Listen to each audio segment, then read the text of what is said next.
இப்போ நம்ம இந்த வீடியோவில் என்ன பார்க்க போகிறோம்னா தமிழ்நாடு சம்மந்தப்பட்ட டாப் 25 கரண்ட் அஃபேர்ஸ் தான் பார்க்க போகிறோம். சரிங்களா? கொஸ்டின் நம்பர் 1 என்னென்னு பார்த்தீங்கன்னா, 2024க்கான சாகித்ய அகாடமி விருது வென்றவர் யார்? அதுக்கான சரியான ஆன்சர் யாருன்னு பார்த்தீங்கன்னா வெங்கடாச்சலபதி.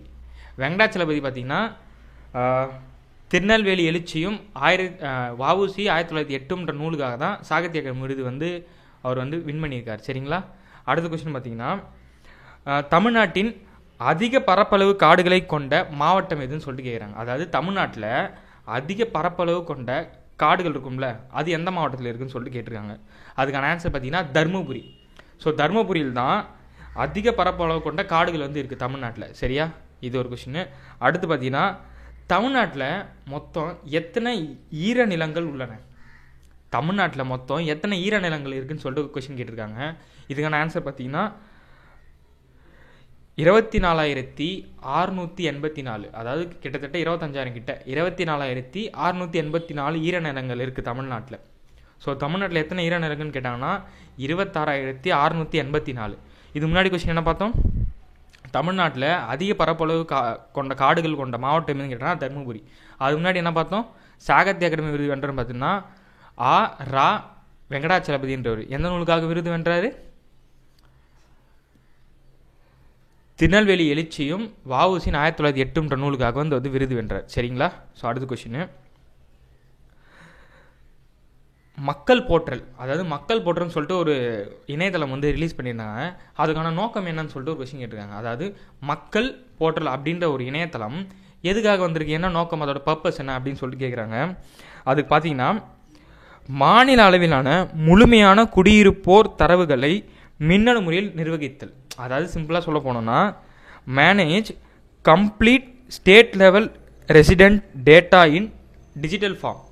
அதாவது எல்லாத்தையும் வந்து நம்ம இன்டர்நெட்டில் ஏற்றுறோம்ல, அதை தான் சொல்கிறாங்க. அதாவது அதுக்கான நோக்கமாக இருக்குது, பர்பஸாக இருக்குன்னு சொல்கிறாங்க. என்னது? மக்கள் போற்றல் அப்படின்ற விஷயம் வந்து இதுக்காக தான் வந்து ஆரம்பிச்சதாக சொல்கிறாங்க. இப்போ அடுத்து பார்த்தீங்கன்னா, தமிழ்நாட்டில் எந்த பயிர் உற்பத்திக்காக மிக அதிக அளவு நிலப்பரப்பு பயன்படுத்தப்படுகிறது? அதாவது என்ன சொல்கிறாங்கன்னா, தமிழ்நாட்டில் ஒரு பொருள் வந்து உற்பத்தி பண்ணுறாங்களே, அது அதிகமாக எதுக்கு வந்து யூஸ் பண்ணுறோம் அப்படின்றது கேட்குறாங்க. அதுக்கான சரியான ஆன்சர் பார்த்தீங்கன்னா நெல், பேடின்னு சொல்கிறாங்களா, அதுதான். ஸோ நெல் பயிரிடுறதுக்கு மட்டும்தான் நம்ம என்ன பண்ணுறோம்னா அதிக அளவான நம்ம வந்து லேண்டை வந்து யூஸ் பண்ணுறோம்னு சொல்கிறாங்க. புரியுதா? ஸோ எந்த பொருள்? பேடி. நெல்லுக்காக தான் நம்ம என்ன பண்ணுறோம் தமிழ்நாட்டில்னா அதிக இடம் நிலப்பரப்பு வந்து நம்ம பயன்படுத்துகிறோம் நெல்லை உற்பத்தி பண்ணுறதுக்காக. ஸோ இதை ஞாபகம் வச்சுக்கோங்க. அடுத்து பார்த்தீங்கன்னா, ஓகே, இந்தியாவில் மிக குறைவான புகையிலை உற்பத்தி செய்யும் மாநிலம். அதாவது இந்தியாவிலே புகையிலை இருக்குல்ல, டொபாக்கோன்னு சொல்லுவோம்னா, அந்த டொபாக்கோ குறைவாக ப்ரொடியூஸ் பண்ணுறது தயாரிக்கிற மாநிலம் எதுன்னு கேட்குறாங்க. இதுக்கான சரியான ஆன்சர் தமிழ்நாடு. தமிழ்நாடு பார்த்திங்கன்னா டொபாக்கோ வந்து, ஏன்னா நம்ம அந்த சைடில் தான் இருக்கும், தேயிலைன்னு சொல்லுவோம்னா, ஸோ அதெல்லாமே அந்த சைடு. நம்ம தமிழ்நாடு வந்து குறைவாக தான் பண்ணுது, குறைவாக பண்ணக்கூடிய இந்தியாவிலே குறைவாக அதை தயாரிக்கிறது எதுன்னு பார்த்தீங்கன்னா தமிழ்நாடு. அடுத்து வந்து ஒரு செயலி பற்றி தான் பார்க்க போகிறோம். ஆரோக்கிய சேதுன்ற ஒரு ஆப் இருக்குது, செயலி. அந்த ஆப் வந்து பார்த்திங்கன்னா எதனுடன் தொடர்புடையதுன்னு கேட்குறாங்க. நல்லா கவனிச்சுக்கோங்க. ஆரோக்கியா சேது அப்படின்ற ஆப்பு எதுக்காக ஓப்பன் பண்ணியிருக்காங்க, அதோட தொடர்பு என்ன, அது எதுக்குன்னு சொல்லிட்டு பார்த்தீங்கன்னா சர்வீஸ் ஆப் ஃபார் ஹெல்த்து, அதாவது உடல் நல மேம்பாட்டுக்காக தான் அந்த செயலி வந்து லான்ச் பண்ணியிருக்காங்க. ஸோ அந்த ஆப் எதுக்காக லான்ச் பண்ணியிருக்காங்க? உடல் நலத்தை மேம்படுத்துக்கும் சர்வீஸ் ஆப் ஃபார் ஹெல்த்து, அதுக்காக தான் அது வந்து பண்ணியிருக்காங்க. சரிங்களா? அடுத்து பார்த்தீங்கன்னா, தமிழ்நாட்டில் கட்டாய இந்தி எதிர்ப்பு பண்ணாங்கல்ல, அந்த டைமில் முதல்ல தன்னோட உயிரை நீத்தவர் யாருன்னு சொல்லிட்டு கேட்டிருக்காங்க. தமிழ்நாட்டில் கட்டாய இந்தி திணிப்பை எதிர்த்து போராட்டம் நடத்தி முதலில் உயிர் நீத்தவர், அதாவது ஹிந்தி எதிர்ப்பு போராட்டப்போ ஃபஸ்ட்டு அது போராட்டத்தில் இறந்து போனோம் யாருன்னு கேட்குறாங்க. யார்? நடராஜன் தான் முதல்ல அதுக்கு வந்து இறந்தார். பெரியார், அண்ணா போன்றவங்க நல்லா சப்போர்ட் பண்ணியிருப்பாங்க. ஆனால் உயிரை விட்டது யாருன்னு பார்த்தீங்கன்னா முதல்ல யாருன்னு பார்த்தீங்கன்னா நடராஜர் தான். ஸோ தமிழகத்தில் கட்டாய இந்தி எதிர்ப்பின் போது தன்னோட உயிரை விட்டவர் யாருன்னு பார்த்தீங்கன்னா நடராஜர் என்றவர் தான் முதல்ல. சரிங்களா? அந்த டைமில் யார் முதலமைச்சராகன்னு சொல்லிட்டு கமெண்ட் பண்ணுங்க. அடுத்த கொஷின், இப்போ இது ரொம்ப முக்கியமான கொஷின். கீழடியில் கீழடியிலேருந்து ஒரு பானை வந்து கண்டுபிடிச்சிருக்காங்க. சரிங்களா? அந்த பானை ஓட்டில் வந்து ஒரு எழுத்து வந்து பொறிக்கப்பட்டிருக்கு. ஓகேவா? கீழடியில் ஒரு பானை கண்டுபிடிச்சிருக்காங்க. சரியா? அந்த பானையில் வந்து ஏதோ ஒரு எழுத்து வந்து பொறிக்கப்பட்டிருக்கு. அது என்ன எழுத்து முறைன்னு சொல்லிட்டு கேட்டிருக்காங்க. என்ன எழுத்து முறைன்னு பார்த்தீங்கன்னா தமிழ் பிராமி எழுத்து. என்னது? தமிழ் பிராமி எழுத்து தான் அந்த பானையில் கீழடியிலேருந்து ஒரு பானை கிடச்சிருக்கு. அந்த பானையில் எழுதப்பட்டிருக்க அந்த விஷயம் என்னென்னு கேட்டோம்னா தமிழ் பிராமி எழுத்து தான் அதில் வந்து இது பண்ணியிருக்காங்க. சரியா?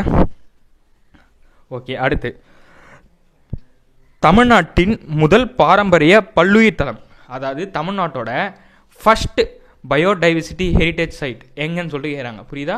தமிழ்நாட்டின் ஃபஸ்ட்டு பயோடைவர்சிட்டி ஹெரிட்டேஜ் சைட் எங்கே ஓப்பன் பண்ணியிருக்காங்க? தமிழில் பார்த்தீங்கன்னா பாரம்பரிய பல்லுயிர் தலம் எங்கே ஓப்பன் பண்ணியிருப்பாங்க? யோசிச்சு பாருங்கள். எங்கன்னு பார்த்தீங்கன்னா அரிட்டாப்பட்டின்ற இடத்துல தான் அது முதல்ல ஓப்பன் பண்ணியிருக்காங்க. ஓகேவா? தமிழகத்தோட முதல் ஃபஸ்ட்டு பயோசைட் ஹெரிட்டேஜ் எங்கே பார்த்தீங்கன்னா அரிட்டாப்பட்டி. எங்கே இருக்குன்னு பார்த்தீங்கன்னா மதுரை மாவட்டத்தில் இருக்குது. சரிங்களா? அரிட்டாப்பட்டி ரொம்ப முக்கியமான கரண்ட் அஃபேர்ஸ் இது. அதுக்கப்புறம் பார்த்தீங்கன்னா தமிழ்நாட்டின் மிகவும் நீளமான தேசிய நெடுஞ்சாலை எது சொல்லுங்க பார்க்கலாம்? தமிழகத்தோட லாங்கஸ்ட், அதாவது லென்த்தஸ்ட்டு நெடுஞ்சாலை, தேசிய நெடுஞ்சாலை நேஷனல் ஹைவேஸ் எது? NH-44 நமக்கு தெரியுமா? அந்த NH-44 எங்கேருந்து எங்கே போகுது, எத்தனை கிலோமீட்டர் போகுது? அது எங்கேருந்து எங்கே போகுதுன்னா ஒசூர்லேருந்து கன்னியாகுமரி வரைக்கும் போகுது. கிட்டத்தட்ட எத்தனை கிலோமீட்டர் பார்த்தீங்கன்னா 627.2 கிலோமீட்டர். ஓகேவா? 627.2 கிலோமீட்டர் ஒசூர் டு கன்னியாகுமரி. இதுதான் தமிழ்நாட்டோட லாங்கஸ்ட், அதாவது மிக நீளமான தேசிய நெடுஞ்சாலை NH-44. இதையும் நோட் பண்ணி வச்சுக்கோங்க, ரொம்ப முக்கியமானது. ஓகே, 2024 G20 உச்சி மாநாடு இருக்குல்ல, 2024 G20 உச்சி மாநாடு எங்கே நடைபெற்றுனா பிரேசிலில் தான் நடைபெற்றது. ஸோ 2024 G20 உச்சி மாநாடு எங்கே நடைபெற்றுன்னு பார்த்தீங்கன்னா பிரேசிலில் தான் வந்து நடைபெற்றிருக்கு. சரியா? இது ரொம்ப முக்கியமானது. அடுத்து பார்த்தீங்கன்னா நம்ம இஸ்ரோ இருக்குல்ல, இஸ்ரோ வந்து என்ன பண்ணுறாங்கன்னா வேற்றுகிரகவாசின்னு சொல்கிறோம்ல, இந்த ஏலியன்ஸ்னு சொல்லிட்டு அவங்கள ஆராய்ச்சி பண்ணுறதுக்காக ஒரு இடத்துல வந்து ஒரு மையத்தை வந்து ஸ்டார்ட் பண்ண போகிறாங்க. அதாவது இஸ்ரோ வேற்றுகிரக ஆராய்ச்சி மையத்தினை நிறுவுள்ள இடம். அவங்க வந்து இந்த வேற்றுகிரக ஆராய்ச்சிலாம் வந்து ரிசர்ச் பண்ண போகிறாங்க. அதுக்காக ஒரு பிளேஸ் வந்து செலக்ட் பண்ணியிருக்காங்க. அந்த பிளேஸ் எங்கன்னு பார்த்தீங்கன்னா லடாக் இருக்குல்ல, அங்கே தான் வந்து என்ன பண்ணுறாங்க, அந்த இடத்துல தான் வந்து ஒரு ரிசர்ச் சென்டர் வச்சு அங்கே வந்து அந்த வேற்றுகிரகவாசி அந்த ஏலியன்ஸ்லாம் வந்து இது பண்ண போகிறாங்க. ஓகேவா? இது ரொம்ப முக்கியமானது. ஸோ இஸ்ரோ வேற்றுகிரக ஆராய்ச்சி மையத்திலே நிறுவுள்ள இடம் பார்த்திங்கன்னா லடாக். அடுத்து பார்த்திங்கன்னா உலகின் முதல் மர செயற்கைக்கோளை உருவாக்கிய நாடு எது? அதாவது மரத்தால் செய்யப்பட்ட செயற்கைக்கோள், சேட்டலைட்டே வந்து மரத்துலேயே செஞ்சுருக்காங்க. உலகத்துலேயே முதல்ல மரத்தால் செஞ்ச சேட்டலைட் வந்து எந்த கண்ட்ரி வந்து ரெடி பண்ணியிருக்குன்னு பார்த்தீங்கன்னா ஜப்பான். அதுக்கான சரியான ஆன்சர் பார்த்தீங்கன்னா ஜப்பான் தான் மரத்துலேயே வந்து ஒரு சேட்டலைட் வந்து ரெடி பண்ணியிருக்காங்க உலகத்துலேயே ஃபஸ்ட்டு. இது ரொம்ப முக்கியமானது. அடுத்து பார்த்தீங்கன்னா 2025 சர்வதேச விண்வெளி ஆய்வு மாநாடு, 2025 அடுத்த வருஷம் 2025 சர்வதேச விண்வெளி ஆய்வு மாநாடு எங்கே நடைபெற உள்ளதுன்னு பார்த்தீங்கன்னா நம்ம இந்தியாவில் உத்தரகாண்டில் தான் நடக்க போகுது. ஓகேவா? அடுத்த கொஸ்டின் பார்த்தீங்கன்னா 2036 ஒலிம்பிக் போட்டியை எங்கள் கண்ட்ரியில் நாங்கள் நடத்த போகிறோம், எங்களுக்கு வந்து இது கொடுங்கன்னு சொல்லிட்டு விருப்பம் தெரிவித்த நாடு எதுன்னு கேட்டாங்கன்னா இந்தியா தான் 2036 ஒலிம்பிக் போட்டி எங்கள் நாட்டில் நடத்த போகிறோன்றது விருப்பம் தெரிவிச்சிருக்க நாடு எதுன்னு கேட்டாங்கன்னா இந்தியா. 2036. ஓகேவா? 2025 குடியரசு தின விழாவிற்கு சிறப்பு விருந்தினாக திறப்படுறது. இப்போ அடுத்த வருஷம் 2025, அந்த 2025 வருஷம் ஒரு வெளிநாட்டு நபரை வந்து சிறப்பு விருந்தினாக இங்கே கூப்பிடுவாங்க இந்தியாவில். அந்த மாதிரி அடுத்த வருஷத்துக்கு யாரை வந்து சிறப்பு விருந்தினாக கூப்பிடுவாங்கன்னா பிராவோ சுபியாண்டோ அப்படின்ற ஒரு நபர் தான் வரப்போகிறார். சரிங்களா? ஸோ அடுத்த வருஷம் 2025 குடியரசு தினத்துக்கான சிறப்பு விருந்தினர் யாருன்னா பிராவோ சுபியாண்டோ அப்படின்ற நபர் தான் வரப்போகிறார். சரிங்களா? அடுத்து வந்து பார்த்திங்கன்னா இந்திய உயிர் சக்தி வேளாண் மாநாடு எந்த நகரில் நடைபெற்றது? இந்திய உயர் சக்தி வேளாண் மாநாடு எங்கே நடைபெற்றதுன்னு பார்த்தீங்கன்னா கட்டாக்கில் நடந்திருக்கு. சரியா? கட்டாக்கில் நடந்திருக்கு. அப்புறம் பார்த்தீங்கன்னா சிட்டிசன் சென்டினஸ் ஆப் அப்படின்னு சொல்லிட்டு ஒரு ஆப் இருக்குது. சிட்டிசன் சென்டினஸ் ஆப்னு சொல்லிட்டு ஒரு ஆப் வந்து ஒரு மாநிலம் வந்து ரிலீஸ் பண்ணியிருக்கு. அது எந்த மாநிலம் பார்த்தீங்கன்னா கேரளா. ஸோ கேரளாவில் தான் சிட்டிசன் சென்டினஸ் அப்படின்ற ஒரு ஆப் வந்து ரிலீஸ் பண்ணியிருக்காங்க. அது எங்கன்னு பார்த்தீங்கன்னா கேரளாவில் வந்து ஓப்பன் பண்ணியிருக்காங்க. சரியா? அடுத்து வந்து ஒரு முக்கியமான கொஷின், இந்தியா வந்து இஸ்ரோ இருக்குல்ல, நம்ம இஸ்ரோ வந்து இந்தியாவில் இருக்குல்ல, அவங்க என்ன பண்ணுறாங்கன்னா புதிய ஏவுகணை சோதனை மையத்தை வந்து ஸ்டார்ட் பண்ணுறாங்க. புதுசாக ஒரு பிளேஸ் வந்து பார்த்து அங்கே வந்து இது பண்ண போகிறாங்க. அது எங்கன்னு பார்த்தீங்கன்னா ஆந்திர பிரதேஷ். ஸோ இந்தியா புதிய ஏவுகணை சோதனை மையத்தினை எந்த மாநிலத்தில் நிறுவப்பட உள்ளதுன்னு பார்த்தீங்கன்னா ஆந்திர பிரதேஷ் தான் வந்து நிறுவப்பட உள்ளது. ஸோ இந்த கரண்ட் அஃபேர்ஸ் பிடிச்சிருந்துச்சுன்னா ஃபாலோ பண்ணிட்டு உங்கள் ஃப்ரெண்ட்ஸுக்கு ஷேர் பண்ணுங்கள். இதுமாதிரி அடுத்தடுத்த current affairs, geography, unit 8, unit 9, எக்கனாமிக்ஸ்னு சொல்லிட்டு அடுத்தடுத்து கரண்ட் அஃபேர்ஸில் அடுத்தடுத்த பாட்டில் வரும். அதுமாதிரி மேக்ஸ் வந்து பார்த்திங்கன்னா இன்னும் அனலைசிஸ் சொல்லிட்டு போயிட்டுருக்கு. நான் அந்த அனலைஸ் சொல்லிட்டு உங்களுக்கு நான் மேக்ஸிமம் நான் தரேன். இப்போ ஷார்ட்ஸ் மட்டும் தான் போட்டிருக்கோம். லென்த் வீடியோ கான்செப்ட் வீடியோ நான் வந்து கொடுக்க ஸ்டார்ட் பண்ணிடுறேன். ஸோ அடுத்த வீடியோ சந்திப்போம். பாய். அடுத்த கொஸ்டின் என்னென்னா, தமிழ்நாட்டின் மின் ஆளுமை திட்டம் இருக்குல்ல, அதாவது கவர்மெண்ட்ஸ் பிளான், அது எப்போ ஸ்டார்ட் பண்ணாங்க? அது எப்போ ஸ்டார்ட் பண்ணாங்க அந்த கொஸ்டின். அது பார்த்தீங்கன்னா 2006 மே மாதம் தான் ஆரம்பித்தாங்க. ரொம்ப முக்கியமான கொஸ்டின் ஆகிட்டு. தமிழ்நாட்டோட கவர்மெண்ட்ஸ் அதாவது மின் ஆளுமை திட்டம் எப்போது அறிமுகம் செய்யப்பட்டது பார்த்தீங்கன்னா மே மாதம் 2006. மே மாதம் 2006 தான் வந்து இது லான்ச் பண்ணாங்க. அடுத்த கொஸ்டின் கவனிங்க. இந்தியாவில் உள்நாட்டு உற்பத்தின்னு சொல்லாத ஜிடிபி இருக்குல்ல, இந்தியாவின் உள்நாட்டு உற்பத்தி ஜிடிபியில் செகண்ட் பிளேஸில் பிடிச்சிருக்கக்கூடிய மாநிலம் எதுன்னு கேட்பாங்க. சரிங்களா? ஸோ இந்தியாவிலே ஜிடிபினா உள்நாட்டு உற்பத்தி இருக்குல்ல, அந்த ஜிடிபியில் செகண்ட் பிளேஸ் பிடிச்ச மாநிலம் எதுவும் கேட்டிங்கன்னா நம்ம தமிழ்நாடு தான். 8.90% வந்து பிளேஸ் பிடிச்சிருக்கு. அப்போ ஃபஸ்ட் பிளேஸ் என்ன பிடிச்சிருக்கோம்? ஃபஸ்ட் பிளேஸ் எதுனா மகாராஷ்டிரா. மகாராஷ்டிரா பார்த்தீங்கன்னா 13.30% அந்த பாயிண்ட் பெற்று ஃபஸ்ட்டு பிளேஸில் இருக்குது. செகண்டில் தமிழ்நாடு இருக்குது. மூணாவது ஏழு இருக்குது பார்த்தீங்கன்னா கர்நாடகா இருக்குது. கர்நாடகா பார்த்தீங்கன்னா 8.20%. சரியா? நமக்கும் பார்த்தீங்கன்னா ஒரு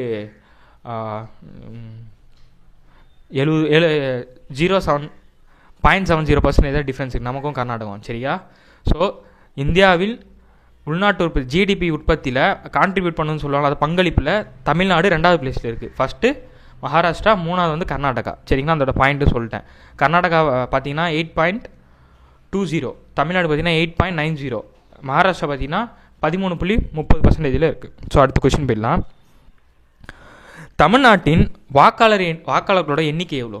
தமிழ்நாட்டில் மொத்தம் ஓட்டு போடுறாங்களா 18 வயசு நிறைய அடைஞ்சவங்க, அவங்க எத்தனை % இருக்கான்னு பார்த்தீங்கன்னா 6.27 கோடி, கிட்டத்தட்ட 6.5 கோடின்னு வச்சுக்கலாம். 6.27 கோடி மக்கள் வந்து வாக்காளர் இருக்காங்க. ஓகேவா? தமிழ்நாட்டில். ஓகே, இப்போ இதில் மிக முக்கியமான விஷயம் என்னென்னா, தமிழ்நாட்டில் எந்த மாவட்டத்தில், அதாவது எந்த சட்டமன்ற தொகுதி அதிக வாக்காளர்கள் எண்ணிக்கையை வச்சுருக்கு பார்த்தீங்கன்னா செங்கல்பட்டு மாவட்டத்தில் சோழிங்கநல்லூர் தான் வந்து தமிழ்நாட்டிலே அதிக வாக்காளர் எண்ணிக்கையை கொண்டு உள்ளது. சரிங்களா? இது ரொம்ப முக்கியமானது. ஸோ தமிழ்நாட்டில் மொத்த வாக்காளர் எண்ணிக்கை எவ்வளோ? 6.27 கோடி. தமிழ்நாட்டில் எந்த சட்டமன்ற தொகுதியில், அதான் 234 தொகுதியில் எந்த தொகுதியில் அதிக எண்ணிக்கையான வாக்காளர் இருக்கான்னு பார்த்தீங்கன்னா செங்கல்பட்டு மாவட்டத்தில் இருக்கக்கூடிய சோழிங்கநல்லூர். அப்போ குறைவானது பார்த்தீங்கன்னா கீழ்வேலூர். வேலூர் கிடையாது, இந்த லூ வரும். ஓகேவா? கீழ்வேலூர் அப்படின்றது தான் நாகப்பட்டினம் மாவட்டத்தில் இருக்குது. ஓகேங்களா? ஸோ தமிழ்நாட்டிலே மிக குறைந்த வாக்காளர் எண்ணிக்கை கொண்ட எதுன்னு பார்த்தீங்கன்னா கீழ்வேலூர், நாகப்பட்டினம் மாவட்டம். மொத்தம் எத்தனை? 6.27 கோடி. குட்டி ஒரு ஃபாஸ்ட்டாக ரிவிஷன் பண்ணிடுறேன். தமிழ்நாட்டில் அதிக பரப்பளவு கொண்ட காடு எது?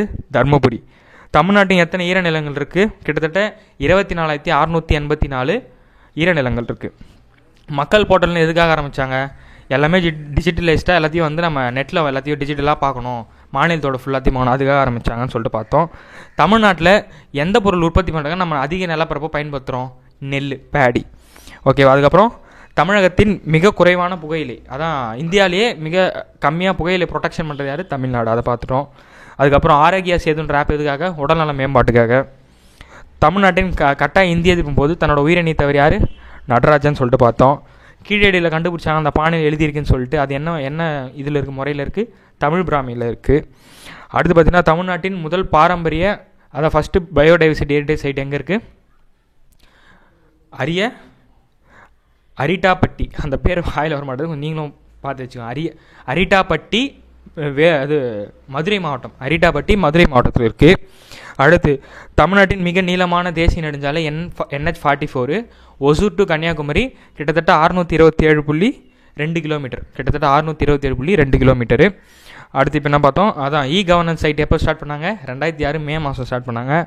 அப்புறம் இந்தியாவின் ஜிடிபி கான்ட்ரிபியூட் பண்ணுறது பங்களிப்பு பழக்கத்தில் தமிழ்நாடு 2வது, ஃபஸ்ட்டு மகாராஷ்டிரா, 3வது கர்நாடகா இருக்குன்னு சொல்லிட்டு பார்த்தோம். அடுத்து வாக்காளர் பார்த்தீங்கன்னா தமிழ்நாட்டில் எத்தனை இருக்குது? 6.27 கோடி. 6.27 கோடி இருக்குது. அதிகபட்சம் செங்கல்பட்டு மாவட்டத்தில் சோழிங்கநல்லூரில், குறைஞ்சபட்சம் எங்கே இருக்குன்னு பார்த்தோம்? நாகப்பட்டினம் மாவட்டத்தில் கீழ்வேலூர்ன்ற இடத்துல இருக்குன்னு சொல்லிட்டு பார்த்தோம். ஓகே, அடுத்தது இப்போ தமிழ்நாட்டில் வீடுகளுக்காக அந்த சூரிய மின் தகடு போடுறாங்க, சோலார் பேனல், அந்த திட்டம் வந்து எங்கே தொடங்கப்பட்டதுன்னு சொல்லிட்டு ஒரு கொஸ்டின். ஸோ தமிழ்நாட்டில் இந்த சோலார் பேனல்லாம் போடுறாங்களா வீடுகளுக்கு, தமிழ்நாட்டின் வீடுகளுக்கு மின் தகடுகள், அதாவது சூரிய ஒளி மின் தகடுகள் போடுறாங்களா சோலார் பேனல், அது அந்த திட்டம் தொடங்கப்பட்ட இடம் எங்கேன்னு கேட்டிருக்காங்க. எங்கே பார்த்தீங்கன்னா நம்ம கோயம்புத்தூரில் தான் ஸ்டார்ட் பண்ணியிருக்காங்க. கோயம்புத்தூரில் தான் இந்த சோலார் பேனல் போடுற அந்த திட்டத்தை வந்து முதல்ல வந்து பண்ணியிருக்காங்க.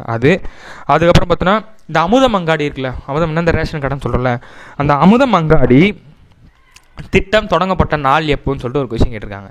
ஓகேவா, அமுதம் அந்த ரேஷன் கடைக்கில் அங்காடின்னு சொல்லணும்ல, அமுதம் அங்காடி திட்டம் தொடங்கப்பட்ட நாள் எப்போன்னு பார்த்தீங்கன்னா அக்டோபர் 22, 2024. இந்த வருஷம் அக்டோபர் 22 தான் ஸ்டார்ட் பண்ணியிருக்காங்க. புரியுதா? அக்டோபர் 22, அதாவது காந்தி பிறந்த மாதம் அக்டோபர் 22, 2024 அப்போ அந்த அமுதம் அங்காடின்ற திட்டத்தை வந்து ஸ்டார்ட் பண்ணிட்டாங்க. அடுத்து என்ன முக்கியமான அப்படின்னா, இது ரொம்ப ரொம்ப முக்கியமான கரண்ட் அஃபேர்ஸ் பார்த்துக்கோங்க. தமிழ்நாட்டோட முதல் பெண் தலைமை தேர்தல் அதிகாரியாக யார் வந்திருக்காங்கன்னு சொல்லிட்டு கேட்டிருக்காங்க.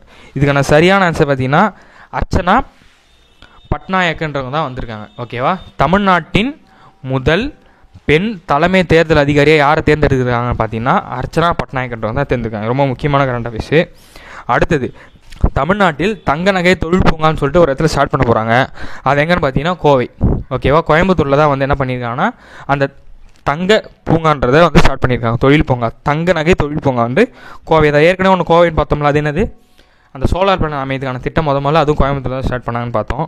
அடுத்தது, இந்தியாவில் அதிக வேலை வாய்ப்புகள் வழங்கும் மாநிலங்கள் பட்டியலில் முதலிடம் பிடித்துள்ள மாநிலம் எது? அதாவது இந்தியாவில் நிறைய பேர் வேலை கொடுக்குறாங்கல்ல, அப்படி நிறைய பேர் வேலை கொடுக்குறேன்ற அந்த பட்டியலில் எந்த மாநிலம் ஃபஸ்ட் பிளேஸ் பிடிச்சிருக்குன்னு பார்த்தீங்கன்னா வேறு எதுவும் நம்ம தமிழ்நாடு தான். ஸோ இந்தியாவில் அதிக வேலைவாய்ப்புகளை வழங்கும் மாநிலங்கள் பட்டியலில் முதலிடத்தை பிடித்துள்ள மாநிலம் தமிழ்நாடு இஸ் த ஆன்சர். சரியா?